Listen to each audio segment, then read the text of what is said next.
Hi, good morning everybody. What we're going to talk about today is torque, T-O-R-Q-U-E. And what that is, a measurement of turning force, if you like. If you can imagine, you have a spanner like this, and I want to turn a nut. At the right end. To tighten that nut up, I'm going to apply a certain force to that nut, and the force is going to be downwards. And we all know what that's like when we've used a spanner or a lever of some sort. The longer the lever is, or the longer the spanner is, the more force we can actually apply to it. But what's actually happening is, with a longer spanner like this, to tighten that nut, because it's longer, I'm going to move the spanner through a larger distance. If I had a tiny spanner down here and I tried to tighten it at this end, the actual piece of spanner here is going to move through a smaller distance, and my hand is going to find it harder to actually tighten the nut to a sufficient level. So the longer the spanner, the easier it is on your hand. So less effort is required. So the effort to turn the spanner is less because it's longer. So we have to have a way of measuring this, what we call torque on the nut, or the twisting force on this nut. And it's simply force pressing down on the spanner times the actual distance of that spanner. Now the unit for torque is the Newton meter. So the unit of measurement is always the meter. Now this spanner is about, 250 mil long. It's, say, 0.24 of a meter long. And if I apply a force of, say, 20 newtons to that, then it's simply 20 newtons times 0.24 of a meter. And all you do is multiply the two together.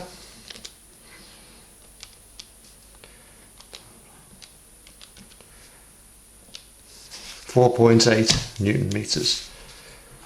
4.8 Newton meters.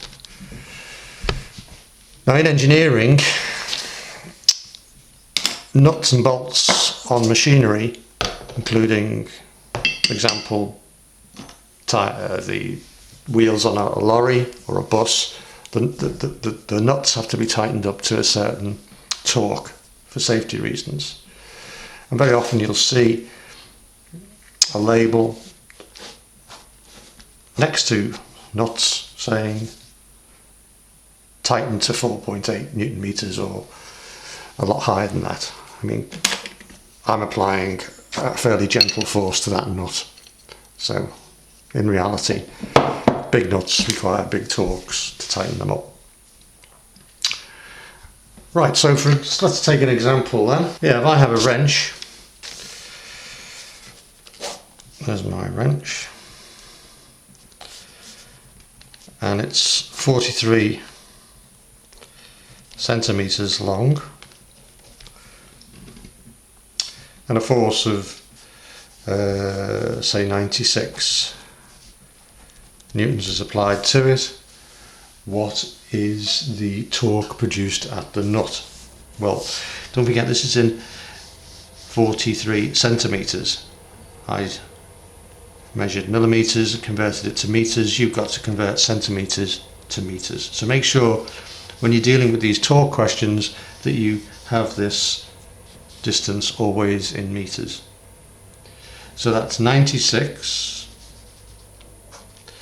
times 0.43 meters.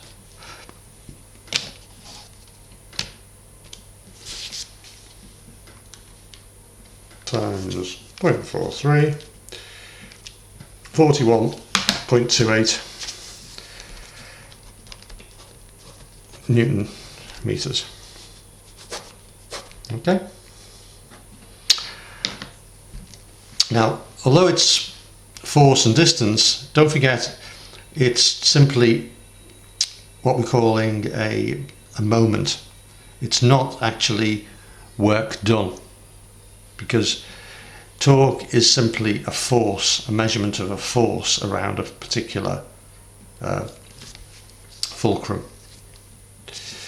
So although it's Newton meters, it's not energy like we were talking earlier, where a force moves through a distance. This is simply the actual turning force at a particular fulcrum. It's quite a simple calculation. It's simply multiplying the distance from the fulcrum by the applied force on the spanner. Okay, so I'll put a few things on solar for you. Take a look at those. We'll move on to the next topic later today. As this is a fairly short topic, we'll do something else later today. Thanks very much. Bye.